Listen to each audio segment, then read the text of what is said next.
સુરત સિટીની અંદર આજે સમગ્ર સિટીમાં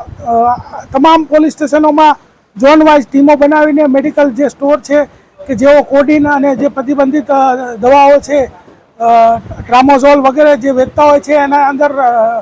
તમામ જગ્યાએ સરપ્રાઇઝ ચેકિંગની કાર્યવાહી હાથ ધરવામાં આવેલી છે અને એક મેસેજ છે તમામ મેડિકલ સ્ટોરવાળા કે જો તમે કોઈ પ્રતિબંધિત ચીજવસ્તુઓ વેચશો અથવા તો તમે એનો વધારાનો જથ્થો લાવીને વેચશો તો તમારા વિરુદ્ધમાં NDPS એક્ટની કાર્યવાહી કરવામાં આવશે અને 20 વર્ષથી વધારે સજાનો જોગવાઈનો ગુનો છે, તમારા લાયસન્સ રદ કરવામાં આવશે। ફૂડ એન્ડ ડ્રગ્સની ટીમને જાણ કરીને સાથે રાખીને કાર્યવાહી ચાલુ છે અને અમુક જગ્યાએ કેસો પણ દાખલ થયા છે અને જ્યાં કેસો દાખલ નથી ત્યાં લોકોને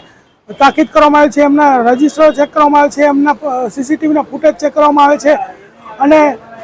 આ એમને એક મેસેજ છે કે ભાઈ તમે આવી પ્રતિબંધિત વસ્તુઓ જે છે એના માટે જે સરકારશ્રીએ નિયમો બનાવેલા છે એને આધીન જ કામ કરવાનું, જો કોઈ આમાં ભંગ કરશે તો એના ઉપર સખતમાં સખત પગલાં ભરવામાં આવશે।